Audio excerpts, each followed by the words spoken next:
سيد الأنبياء والمرسلين وعلى آله وأصحابه أجمعين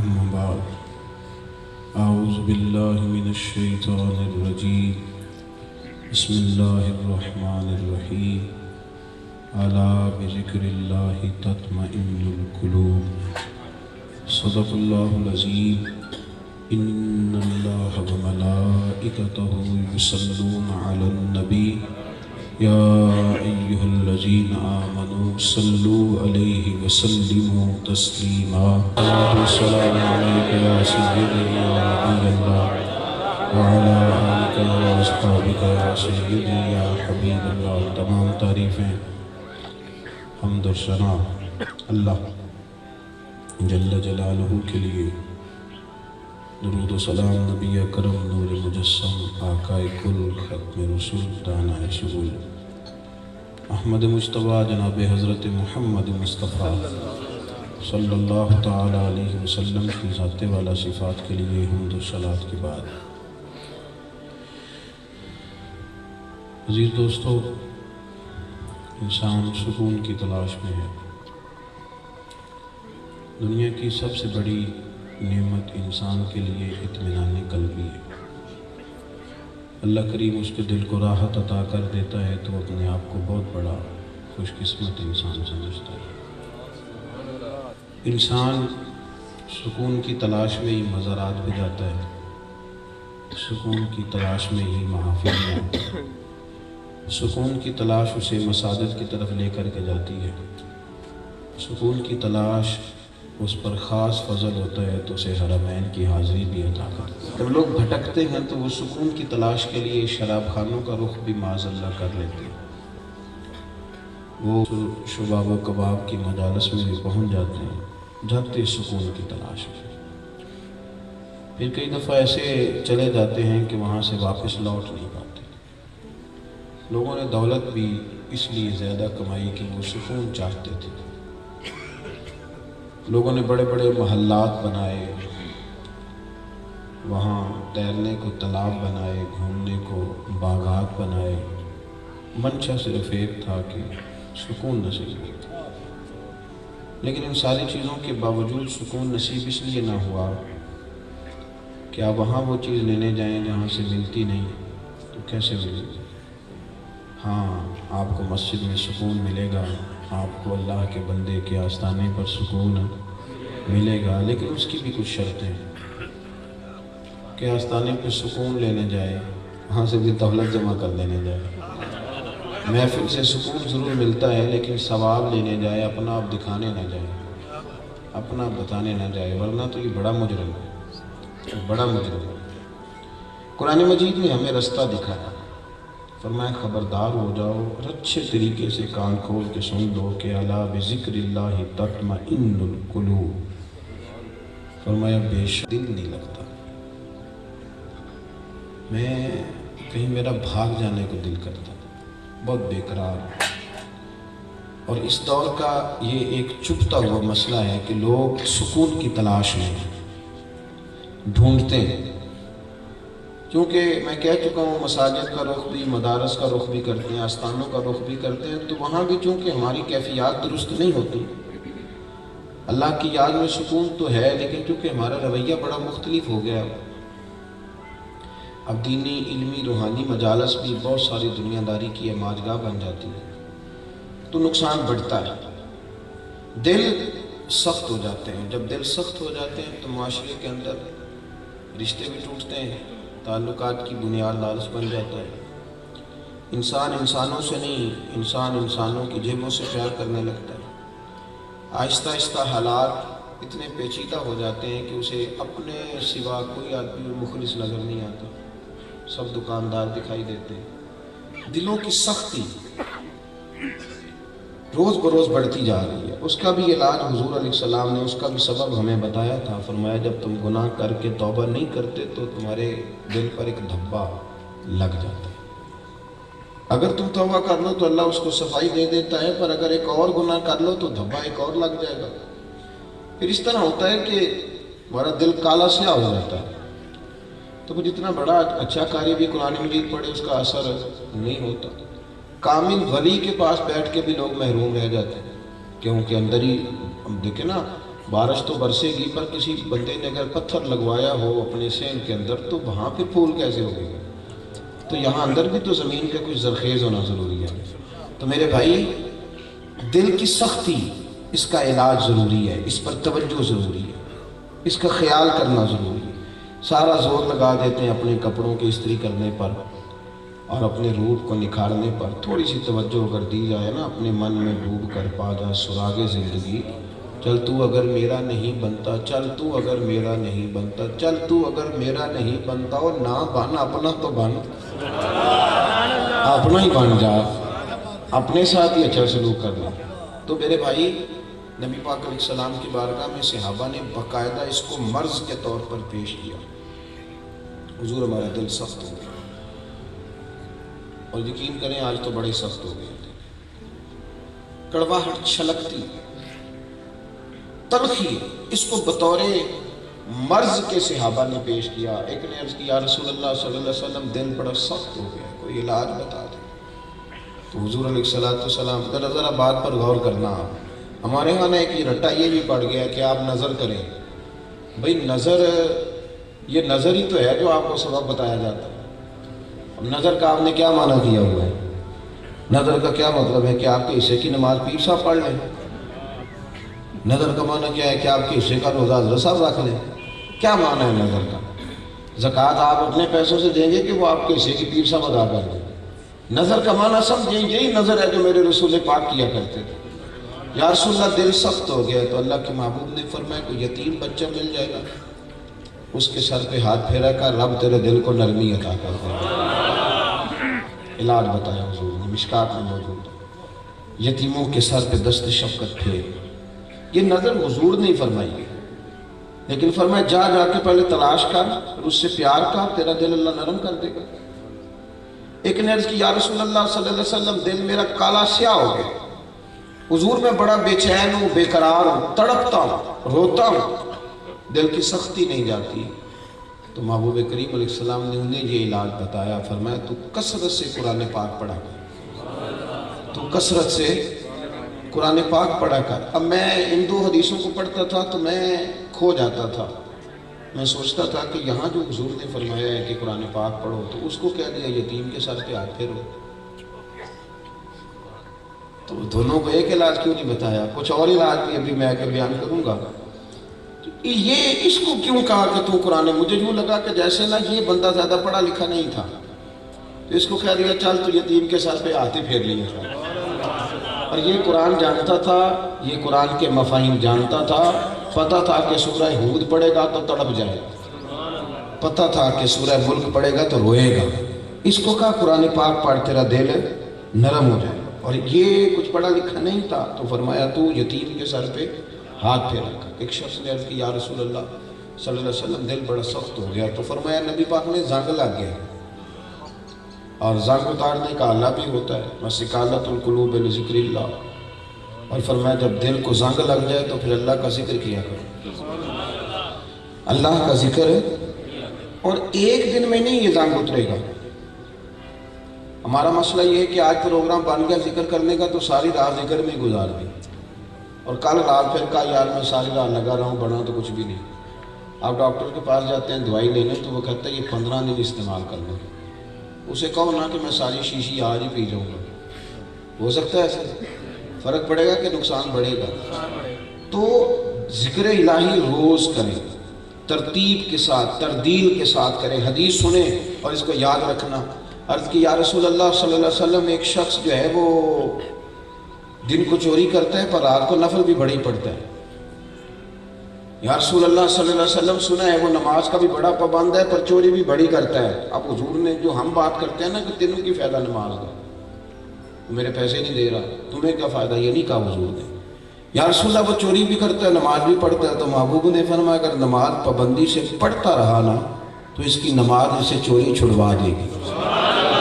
یہ میں دیکھیں آپ کو میں کسی بزرگ کا بھی قول نہیں پیش کر رہا، میں آپ کو بیمار دل کے علاج کے طریقے بتا رہا ہوں تاکہ روحانیت مضبوط ہو جائے۔ نبی کریم علیہ السلام نے فرمایا کہ تو اپنی عبادات پر پابندی کر، ذکر کو روز کرے، تھوڑا کرے پر روز کرے، اس سے دل صاف ہوگا۔ یہ نہیں کہ آج آپ آئے تھے تو آپ نے کھل کے کر لیا اور کل چھٹی کر لی۔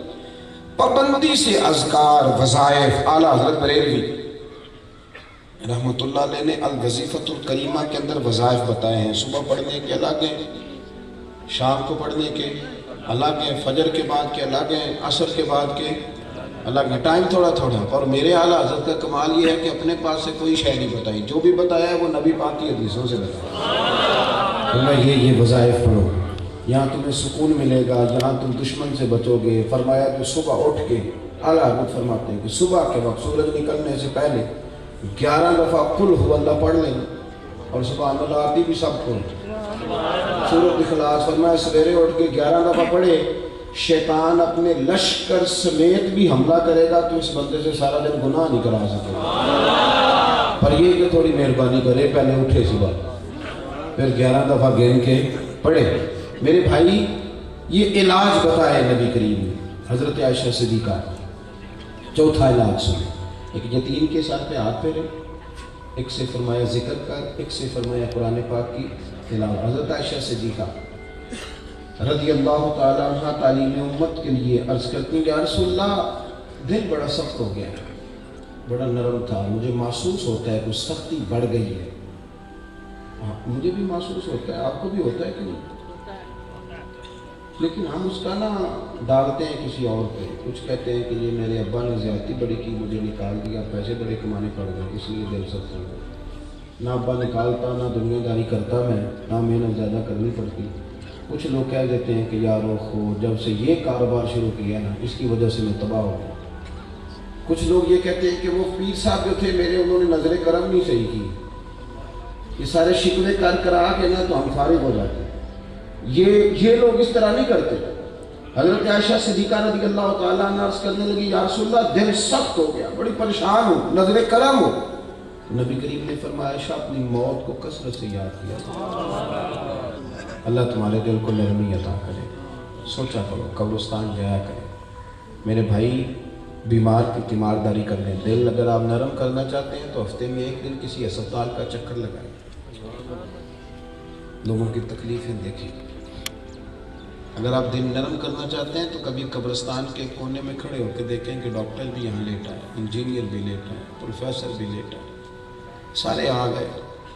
اور بڑے بڑے دبدبے والے، تم تراک والے جو جہاں ہوتے تھے وہاں رش ہوتا تھا، اور آج وہ اکیلے قبروں میں لیٹے ہیں، کوئی ان کے پاس موجود نہیں ہے۔ فرمایا اپنی موت کثرت سے یاد کرو، اللہ تمہارے دل کو نرمی عطا کرے۔ آپ تھوڑا غور کر کے دیکھ لیں، موت کو یاد کریں، آپ ارادہ کریں، سوچیں، خود بخود طبیعت پر حرکت طاری ہو جائے گی۔ لیکن یہ علاج اس وقت ہے جب ہمارے بزرگ جو مراقبہ کراتے تھے تو ان میں ایک مراقبہ موت بھی ہوتا تھا۔ تھوڑی دیر تنہائی میں بیٹھو، اپنی گردن جھکاؤ، غور کرو، مر جانا ہے، رات کو حساب کرو، اللہ کے حضور جانا ہے، اللہ کریم دل کو نرمی عطا کرے گا۔ آپ کو پتہ ہے کہ اہل طریقت اس بات پہ بڑا زور دیتے ہیں کہ ہفتہ پورا ہو گیا میری آنکھ سے آنسو نہیں نکلے، بڑا روتے ہیں اس بات، یار پورا مہینہ ہو گیا میں محبوب کی یاد میں رو ہی نہیں سکا، میرا دل اتنا سخت ہو گیا۔ یہ بہت بڑی تڑپ، بہت بڑی تڑپ، اتنے دن ہو گئے اللہ کے خوف سے ایک قطرہ نہیں نکل سکا۔ پتہ ہے میرے نبی کریم صلی اللہ علیہ وسلم نے فرمایا جس کے آنکھ سے اللہ کے خوف سے اتنا آنسو نکل ہے جتنا مکھی اور مچھر کا پار ہوتا ہے۔ حدیث سنیں، فرمایا رویا وہ اللہ کے خوف سے ہو، اس لیے نہ رویا ہو کہ ذرا کیمرہ میرے اوپر فٹ ہو جائے گا اور میرا آنسو کیش ہو جائے گا، لوگوں کو پتہ چلے گا میں بڑا عاشق رسول ہوں، یہ دیکھا نا میں نے آنسو بھی بہا دیے۔ اب تو ٹرینڈ کر کے یہ کام کیا جاتا ہے نا، اس لیے نہ ہو، بلکہ اللہ کے خوف سے ہو۔ اور حضور علیہ السلام نے فرمایا وہ کوئی ضروری نہیں داڑھی بھیگ جائے، بلکہ وہ اتنا قطرہ ہو جتنا مکھی اور مچھر کا پر ہوتا ہے۔ فرمایا اگر اتنا بھی آنسو اللہ کے خوف سے تیری آنکھ سے نکل گیا تو فرمایا تیرا دوزخ میں جانا اتنا ہی مشکل ہے جتنا بھینس کے تھنوں سے نکلے ہوئے دودھ کا دوبارہ تھنوں میں جانا مشکل ہوتا ہے۔ کاش اتنا رو پڑے۔ تیرے اوپر اتنا اللہ کی خوف کا اتنی رقت تیرے اوپر طاری ہو۔ آپ کبھی محبوب کے آنسو دیکھیں نا، حضور کتنا روتے تھے، کتنا روتے تھے۔ زیادہ ہنسنے سے تو دل مردہ ہو جاتا ہے۔ ہمارے ہاں تو لطیف عام ہوتا ہے، وہ رقت، وہ خوف خدا، وہ درد، وہ سوز۔ حضور اتنا روتے، کبھی 3 دن غار سجدہ میں جا کے روئے، کبھی غار حرا میں روئے، کبھی غار ثور میں روئے۔ حضور کافر اور بے ایمان کے لیے بھی دعا کرتے تو رو پڑتے، کسی کا دکھ سنایا جاتا تو محبوب کی آنکھوں میں آنسو آ جاتے، کثرت کے ساتھ نبی کریم کی مقدس آنکھیں آنسو بہاتی، صحابہ روتے۔ جناب عمر فاروق کے بارے میں صحابہ فرماتے ہیں، ایک صحابی کہتے ہیں میں 7ویں صف میں نماز پڑھا کرتا تھا عمر کے پیچھے، اور جب عمر تلاوت کر کے رویا کرتے تھے تو 7ویں صف تک ان کی سسکیوں کی آواز آتی تھی، 7ویں صف تک ان کے رونے کی اور تڑپنے کی آواز آتی تھی، اور وہ رو رو کے کہا کرتے تھے اللہ مجھے معاف کر، اللہ میرے اوپر رحم فرما۔ یارو پتھر دل سا مزاج جب ہو جائے، آپ کو پتہ ہے آہستہ آہستہ لوگوں کے دکھ بھی اب دکھ نہیں لگتے۔ بندہ تھوڑا امیر ہو جاتا ہے، تھوڑا بڑا ہو جاتا ہے، کسی عہدے پہ چلا جاتا ہے، کسی کا دکھ بھی اسے دکھ نہیں لگتا، کسی کے آنسو بھی اسے آنسو نہیں لگتے۔ حضرت عثمان بن مظعون کا انتقال ہوا تو نبی پاک رو پڑے، یا رسول اللہ یہاں بھی روتے؟ تو محبوب نے فرمایا بڑا پیارا تھا، بڑا میٹھا تھا، وفادار تھا۔ حضرت سعد بن معاذ کا جنازہ اٹھا تو نبی پاک رو پڑے، یا رسول اللہ آپ رو رہے ہیں؟ تو حضور نے فرمایا میرا غلام تھا۔ حضرت عبداللہ مزنی کا جنازہ اٹھا تو نبی پاک کی آنکھیں پھر موتی برسانے لگیں۔ حضور کیا ہوا؟ فرمایا اس کا میرے پاس بیٹھنا یاد ہے، اس کا محبت کرنا مجھے یاد ہے۔ سرکار کے صاحبزادے حضرت ابراہیم کا وصال ہوا تو حضور کی آنکھوں سے آنسو جاری ہیں۔ حضرت انس بن مالک عرض کرتے ہیں میں نے کہا یا رسول اللہ آپ تو صبر کا حکم دیتے ہیں، تو حضور نے فرمایا دل رنجیدہ ہے، دل رنجیدہ ہے، آنکھوں سے آنسو جاری ہیں، یہ محبت کی علامت ہے۔ پر فرمایا میں اپنی زبان سے وہی کہوں گا جس سے میرا رب راضی ہوگا۔ لیکن میرے بھائی اتنا پتھر دل ہو جانا، اتنا سخت جان ہو جانا، اتنا تڑپ جانا۔ ایک درویش کبھی کبھی فرمایا کرتے تھے، وہ کہتے تھے بڑی پگڑی والا ہو پر طبیعت کا خشک ہو، وہ ضروری نہیں کہ آپ اسی سے دعا کرائیں۔ ہوتے ہیں نا میری طرح کے لوگ، جبہ کو بہت تگڑا ہوتا ہے پر اندر بڑا کام سخت ہوتا ہے۔ فرمایا درویش ہو، سادہ ہو، لیکن کسی دکھ کا شکار ہو، اس کے پاس جا کے اس سے دعا کراؤ، اگر رو کے 2 جملے تمہارے لیے کہہ دے گا تو تمہارا بھی کام بن جائے گا۔ میرے عزیز یہ ساری چیزیں دل کو نرم کرتی ہیں۔ دل کو سخت کون سی چیز کرتی ہے؟ گندگی دیکھنے سے دل سخت ہوتا ہے۔ کیا کروں؟ ہر جگہ ننگی تصویریں گھوم رہی ہیں، یہ چیزیں سخت کر دیتی ہیں۔ گانا باجا یہ سننے سے دل کے اندر سختی پیدا ہوتی ہے۔ میرے بھائی سمجھ لینا اور یاد رکھنا کہ بے حیائی اور فحاشی کے تمام کام دل کو سخت کرتے ہیں۔ زیادہ ہنسنے سے دل سخت ہو جاتا ہے، سخت ہو جاتا ہے، اور بہت سارے لوگوں پر تنقید کرنے سے، طنز کرنے سے بھی دل سخت ہو جاتا ہے۔ کثرت گناہ سے بھی دل، امام شافعی سے کسی نے کہا حافظہ کمزور ہو گیا تو فرمایا گناہ چھوڑ دے، علم اللہ کا نور ہے، گناہ گاروں کو نہیں دیا جاتا۔ اپنے دل کی طبیعت پر تھوڑا غور کرے، تھوڑا سینس غور کرے۔ توجہ ہے میری بات پر؟ حضرت موسیٰ کلیم اللہ علیہ نبینا علیہ الصلوۃ والسلام کوہ طور پہ حاضر ہوئے تو رستے میں ایک شخص ملا۔ اس نے عرض کی حضور جیسے جیسے میرے گناہ بڑھ رہے ہیں نا، میرے رزق میں اضافہ ہوتا جا رہا ہے۔ ہم تو کہتے ہیں نا کہ میرا سکہ چل رہا ہے، میرا سکہ چل رہا ہے، دیکھو نا میری روز بروز میرے معاملات میں پیسوں میں اضافہ ہو رہا ہے۔ کہا حضور میری غلطیاں بڑھتی جا رہی ہیں، غلطیاں بڑھتی جا رہی ہیں، لیکن میرے پاس مال بڑھتا جا رہا ہے، دولت دن بدن زیادہ ہے۔ تو حضرت جی ذرا مجھے پوچھ کے بتائیں کہ میرے رب کا میرے بارے میں ارادہ کیا ہے، ارادہ قدرت کیا ہے کہ میرے ایک طرف عیب بڑھتے جا رہے ہیں، دوسری طرف دولت بڑھتی جا رہی ہے۔ حضرت موسیٰ کلیم علیہ السلام نے اللہ کے حضور عرض کی مالک تیرا بندہ سوال پوچھتا ہے کہ گناہ میرے روز بروز بڑھ رہے ہیں اور اس کے ساتھ ساتھ اے اللہ رزق میں بھی اضافہ ہوتا جا رہا ہے، تو ماجرا کیا ہے؟ تو رب کریم نے فرمایا کہ اسے ابھی بھی سمجھ نہیں آئی، اسے ابھی بھی سمجھ نہیں آئی۔ وہ جو میں نے اس سے صبح کی دعا کی لذت لے لی ہے تو وہ میری سزا ہی ہے۔ جب تہجد کے نفل چھوڑ گیا تو یہ سزا ہی ہے۔ یہ جو اب وہ مسجد کی حاضری نہیں دیتا تو یہ سزا ہی ہے۔ آپ یقین کریں بھائی، جب لوگ غریب ہوتے ہیں تو بہن کا پتہ لینے جاتے ہیں۔ جب لوگ غریب ہوتے ہیں تو وہ گھنٹہ گھنٹہ ماں کی قبر میں بیٹھ کے قرآن پاک پڑھتے ہیں۔ جب وہ غریب ہوتے ہیں تو غریب کا دکھ، کسی کے گھر میں کسی کا انتقال ہوتا ہے تو وہ پڑھتے ہیں، لیکن پھر سیانے ہو جاتے ہیں، پھر مالدار ہو جاتے ہیں، پھر کبھی کبھی فنکار ہو جاتے ہیں، پھر اداکار ہو جاتے ہیں، پھر ان کا لب و لہجہ بدل جاتا ہے، پھر دل کی سختی بڑھ جاتی ہے، پھر یہ کہتے ہیں کہ اب ان کو تو عقل ہی نہیں ہے، یہ تو شعور والے نہیں ہے، تھوڑی محنت کرتے تو یہ بھی آگے نکل جاتا ہے۔ پھر لوگوں کے عیب دکھائی دینے لگتے ہیں، پھر روحانیت ختم ہوتی ہے، دل کا ذوق تباہ ہوتا ہے۔ آپ یقین کریں لوگوں کے دل سخت ہیں، لوگ لوگوں پر ظلم کر رہے ہیں۔ لوگ ذرا سا کسی سے گاڑی کی بریک تیز ہو گئی تو شیشہ نیچے کر کے یوں بولتے ہیں کہ جیسے یہ کھائیں گے، مار ڈالیں۔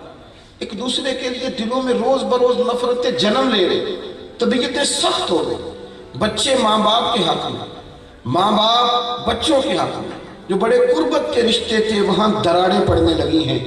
ہمارے اندر کے روگ بڑے واضح ہو کر سامنے نظر آنے لگے ہیں۔ وہ لوگ جو کوئی کسی اچھے خوشگلو نعت خاں سے کوئی شعر سنتے تھے تو رو پڑتے تھے، اب وہاں بھی مزہ بدل گیا ہے، اب آنسو نہیں آتے، اب لفظ واہ واہ، اب تو سبحان اللہ بھی تھوڑی تھوڑی ختم ہو گئی۔ اب تو ہمارا رویہ جو ہے وہ اس قدر عجیب و غریب آیا ہے کہ وہ محسوس ہی نہیں ہوتا کہ یہ کوئی مذہبی ماحول ہے کہ یہاں کوئی طبلہ سرنگی کا مزاج چل رہا ہے۔ خدا را اپنی روحانیت کو، اپنے تقوی کو، اپنے دل کے مزاج کو، پتہ ہے میرے نبی کریم علیہ السلام نے کیا فرمایا؟ فرمایا تقوی کہاں ہوتا ہے؟ دل میں۔ تقوی دل میں ہوتا ہے۔ اس دل سے پوچھو، اس سے پوچھو کہ اندر کی کیفیت کیا ہے۔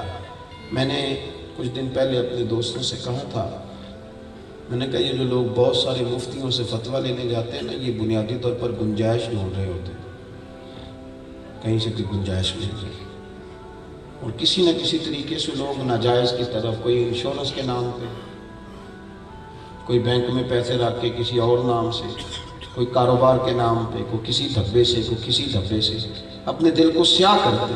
لقمہ حرام جب پیٹ میں جاتا ہے تو طبیعت سیاہ ہو جاتی ہے، پھر بڑی بڑی چیزیں اثر نہیں کرتی۔ اللہ کے بندے اپنا درد بچا کے رکھتے تھے، وہ کوشش کرتے تھے کہ کیفیات ان کی جو ہیں وہ ٹھیک رہیں، وہ غور کرتے تھے کہ روحانیت میں تو کوئی گڑبڑ نہیں ہو گئی، کہ اندر کا ماحول تو نہیں خراب ہو گیا، وہ غور کرتے تھے۔ حضرت باولک نقشبند بخاری رحمۃ اللہ تعالیٰ علیہ ارشاد فرماتے ہیں کہ میں نے عرفات میں کے اندر ایک نوجوان دیکھا، عرفات میں کہ وہ لاکھوں کروڑوں روپے کا بزنس کر رہا ہے، اور میدان انفاق میں بھی آج کا احرام باندھے ہوئے بھی لوگ اس سے تجارت کی باتیں کر رہے ہیں۔ فرماتے ہیں کچھ لوگ کہنے لگے کتنا بیوقوف ہے، یہاں بھی سونے چاندی کی گفتگو کر رہا ہے، کتنا پاگل ہے، لیکن آپ فرماتے ہیں میں نے اس کے دل پہ توجہ کی تو اس کا دل ہر وقت اللہ اللہ کر رہا ہے، ہر وقت اللہ اللہ کر رہا ہے، ہر وقت ہاتھ کار والے تے دل یار والے، کہتے ہیں وہ غافل نہیں تھا، غفلت میں نہیں تھا۔ آپ فرماتے ہیں کہ وہ جب حج کا اختتام ہوا تو ہم آخری کنکر مار کے واپس آ رہے تھے تو میں نے دیکھا جتنی جائیداد اس کے پاس تھی اس نے ساری اللہ کے راستے میں خیرات کر دی، اور میری طرف دیکھ کے کہنے لگا حضور یہاں تجارتیں میں اپنے لیے نہیں کرتا، میں رب کے مہمانوں کے لیے کرتا، اللہ کے مہمانوں کے لیے۔ میرے دوستو، ان لوگوں نے اپنی طبیعت میں اس بات کو، اپنی روحانیت کو نہیں خراب ہونے دی۔ ہم لوگوں نے نا ترقی بڑی کی پر اندر کی ترقی رک گئی، ہم روحانی طور پر کمزور ہوئے، روز بروز ہو رہے، روز بروز ہماری وہ دلچسپیاں دین کے ساتھ، وہ تقوی، وہ پرہیزگاری، وہ امانت داری، وہ ایک پیسہ کسی کا اٹھانا تو خوف کرنا، مسلمانوں میں روز یہ مثالیں پیدا ہوتی تھیں، پر آہستہ آہستہ دنیاوی ترقی بڑھ گئی، دل کی، روح کی، روحانیت کی ترقی رک گئی۔ حضرت ابوبکر صدیق رضی اللہ تعالیٰ عنہ حضرت عائشہ صدیقہ سے ملنے کے لیے تشریف لائے، تو حضرت عائشہ صدیقہ رضی اللہ تعالیٰ عنہ کے گھر تشریف لائے. آپ اس وقت امیر المومنین تھے، نبی رحمت علیہ السلام کے وصال ظاہری کے بعد. ادھر دیکھا ادھر دیکھا دائیں بائیں دیکھا، چھت پہ دیکھا تو حضرت عائشہ صدیقہ کہنے لگی حضور خیریت ہے؟ فرمانے لگے عائشہ ایک بات کرنی ہے بیٹے. امیر المومنین کیجئے. تو فرمانے لگے عائشہ ناراض نہ ہونا، تمہاری چھت پر نہ نور برسا کرتا تھا، اور آج میں نے بڑا تلاش کیا ہے وہ مجھے نظر نہیں آیا. وہ کہاں گیا نور؟ کدھر؟ جناب عائشہ صدیقہ رو پڑی، اتنا روئی کہ دوپٹہ بھیگ گیا، آنچل بھیگ گیا آنسوؤں کے ساتھ. کہا حضور میں نے نا اصرار کیا ہے بہت ساری کنیزوں نے، تو میں نے کل ایک نیا جوڑا سلوا کے پہن لیا ہے. فرمایا پتر اس کا مطلب ہے تیری توجہ دنیا داری کی طرف ہوگی، یہ جوڑا اتار دے، وہ پرانے والا پہن لے. تیری چھت پہ نا نور برسا کرتا تھا، میری چھت پہ نور برستا تھا، وہ اب نظر نہیں آیا. اپنے باطن کا خیال رکھیں، ہمیں نہیں پتہ ہوتا یہ بگڑ جاتا ہے. میں اب آپ کے بیچ کچھ ایسی باتیں جو کر بھی نہیں سکتا. ہمارے صوفیاء نے لکھا ہے مریدوں کی وجہ سے بھی خرابی ہوتی ہے. جو تعریفیں ہوتی ہیں نا بڑی زیادہ، اٹھا کے شیخ کو بٹھا دیتے ہیں کہیں پتہ نہیں کیا بن گیا ہے، تو اپنی ترقی کئی دفعہ رک جاتی ہے. شیخ شہاب الدین سہروردی رحمۃ اللہ تعالیٰ علیہ گھنٹوں بیٹھے رہتے تھے مسلح پہ. تو لوگ بڑے ہوتے ہیں نا مثالیں دینے والے، کہا حضرت جی یہاں دنیا ملنے آئی ہے، آپ مسلح پہ بیٹھے ہوئے ہیں، لوگ آپ کا انتظار کر رہے ہیں اور آپ نفلوں میں لگے ہوئے ہیں. پہلے ان سے تو ملنے. تو آپ فرمانے لگے یہ مجھ سے دعائیں قبول کرانے آئے ہیں، تو اگر میں رب اور رسول سے کچھ لوں گا نہیں تو انہیں دوں گا کیا؟ پہلے کچھ لے تو لینے دے، وہاں سے کچھ لوں گا تو یہاں دوں گا. تو یہ آؤ بھگت، یہ شور شرابے، یہاں بھی روحانیت میں خرابی ہے. اپنا خیال رکھیں. اپنا میں کہہ چکا ہوں کہ تو اگر میرا نہیں بنتا نہ بن، اپنا تو بن. علامہ اقبال کہنے لگے دل بیدار فاروقی، دل بیدار کراری. کہنے لگے یاد رکھنا اگر تیرا دل بیدار ہو گیا تو حضرت فاروق اعظم کا طریقہ ملے گا، حضرت علی کا طریقہ ملے گا. اور ایک درویش نے کہا تھا کہ زندگی زندہ دلی کا نام ہے، مردہ دل کیا خاک جیا کرتے؟ اگر تیرا دل ہی مردہ ہے، تیرا دل ہی اگر مردہ ہے، تیرے دل میں کوئی شے ہی نہیں. نبی پاک صلی اللہ علیہ وسلم نے فرمایا یاد رکھنا جس کے سینے میں کچھ قرآن ہے وہ زندہ ہے، جس کے سینے میں قرآن ہی کوئی نہیں وہ تو چلتا پھرتا مردہ ہے. اپنا نظریں جھکائیں، تھوڑا غور کریں کہ یہ کیوں نہیں کر رہا نماز پڑھنے کو دل، یہ کیوں نہیں کر رہا اللہ اللہ کرنے کو، یہ کیوں مائل ہو رہا ہے کہ دنیا ہونی چاہیے، مسئلہ کیا ہے، کدھر گیا وہ سارا کچھ، وہ احساس، وہ شدت. حضرت عبد الرحمن ابن عوف رضی اللہ تعالیٰ عنہ حضور کے وصال کے بعد حضرت عائشہ صدیقہ کے دروازے پر بیٹھ کے رویا کرتے تھے. دروازے پر چھوٹا آدمی نہیں، مکے کا مدینے کا سب سے مالدار بندہ، اور فقیروں کی طرح جھولی بچھا کے مصطفیٰ کے دروازے پہ بیٹھے رو رہے. جناب عائشہ صدیقہ باہر آ کے کہتی عبد الرحمن کیا ہوا؟ عرض کی اماں جی دیکھیں نا میرے پاس کتنی زیادہ دولت پڑی، اتنا میں مالدار ہوں. اور کیا ان کا طریقہ تھا اپنی روحانیت بحال رکھنے کا. فرمانے لگے امیر حمزہ مجھ سے افضل تھے، اور جب وہ دنیا سے گئے تھے تو ان کے پاس کفن کے کپڑا پورا نہیں تھا. مصعب ابن عمیر مجھ سے افضل تھے، اور جب کفن دیا جا رہا تھا تو سر ہم نے ڈھانپ دیا تھا اور پیروں پہ گھاس ڈال دی تھی. اماں جی وہ افضل لوگ تھے، لیکن اس حال میں انہوں نے دنیا چھوڑی کہ کفن کو کپڑا پورا نہیں تھا. اور میں نے اتنی دولت جمع کیا، مجھے ڈر آتا ہے، رات بھی خواب دیکھی ہے کہ میں ڈوبنے لگا ہوں. اماں جی آپ کے دروازے نور پہ خیرات دینے آیا ہوں، میرے لیے دعا کریں.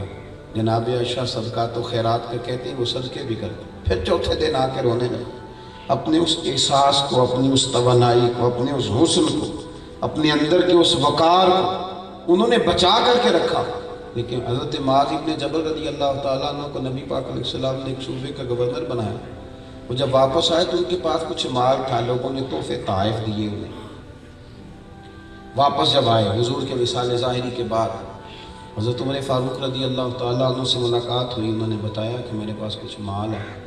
تو حضرت عمر فاروق فرمانے لگے امیر المومنین جناب ابو بکر کو جا کے بتا دیں اور ان سے اجازت لے لیں کہ اب یہ مال آپ کا اپنا ہے. تو کہنے لگے عمر یہ کیا بات ہے، لوگوں نے مجھے دیا تو میرا ہے.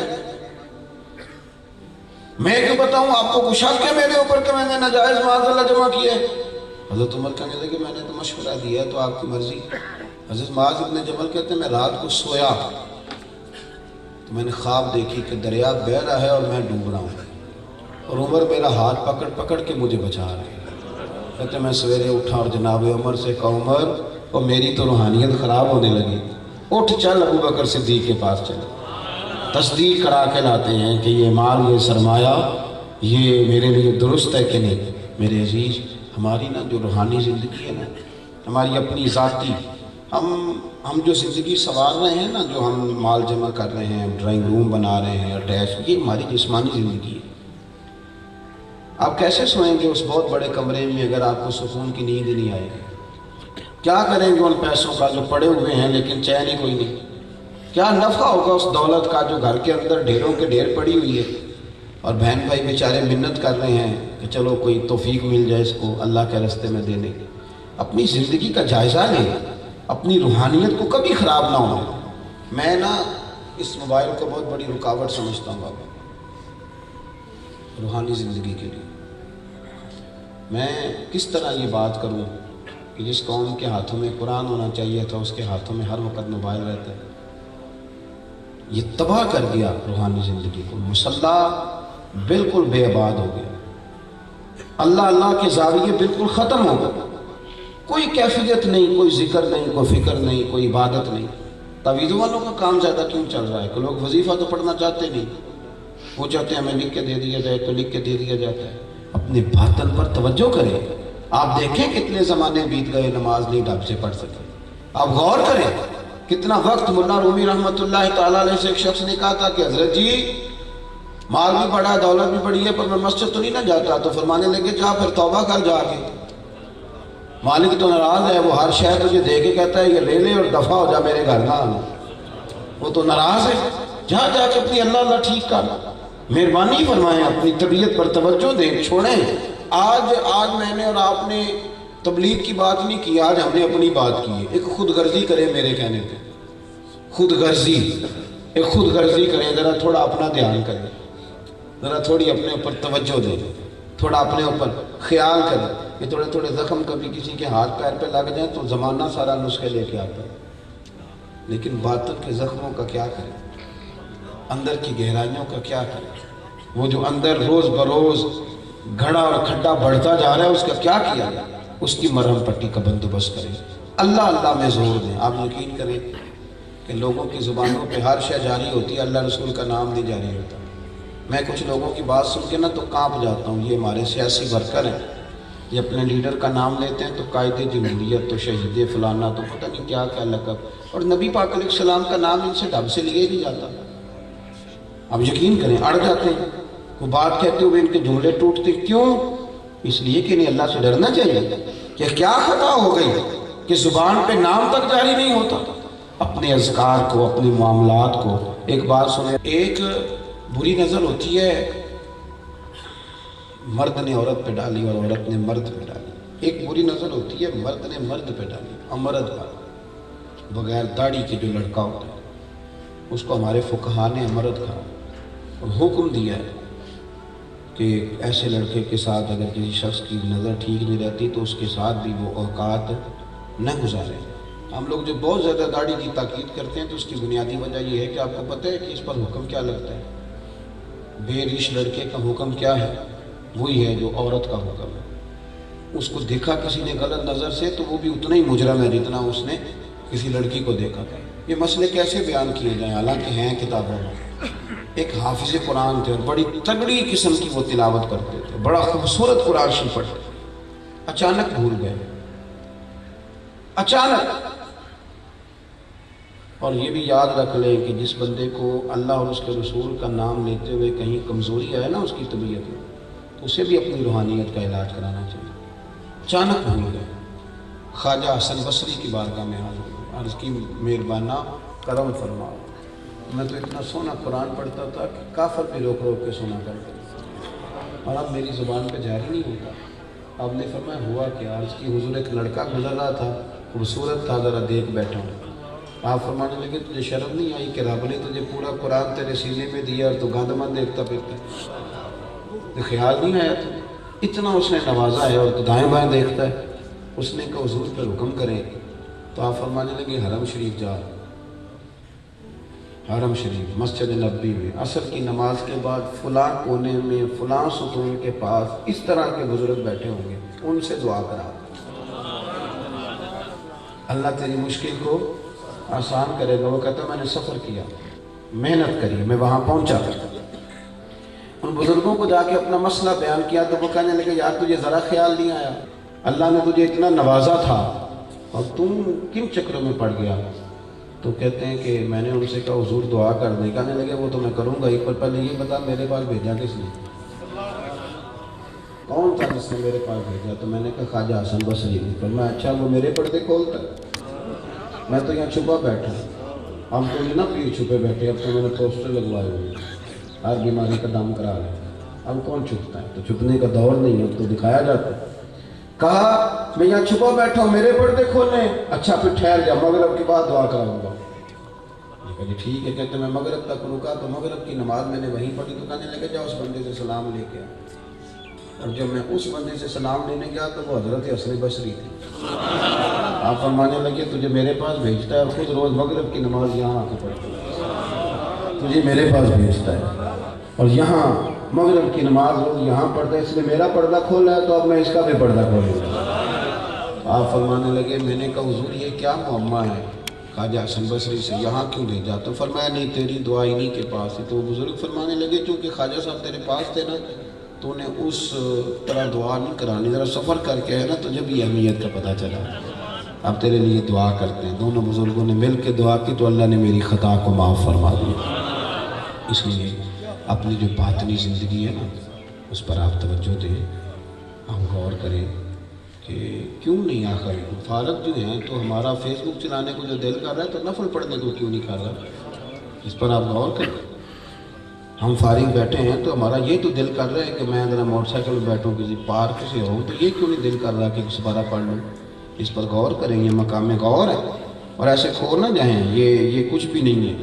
آپ کل بیمار ہو جائیں، آپ کے بچے کہیں گے ٹھیک ہے دعا کریں حضرت صاحب اللہ ابا کو پردہ عطا کرے، ختم ہو گئی بات۔ او پہنا دس دیا قبراں جنہاں تے پھول پے، ادھروں کوئی نہیں گیا آمدہ، ادھروں لکھاں پے۔ ہر بندے نے اپنے بچوں کا سوچا ہے کہ سردی میں بڑا برا حال ہے، سردی میں سویٹر لے آؤ۔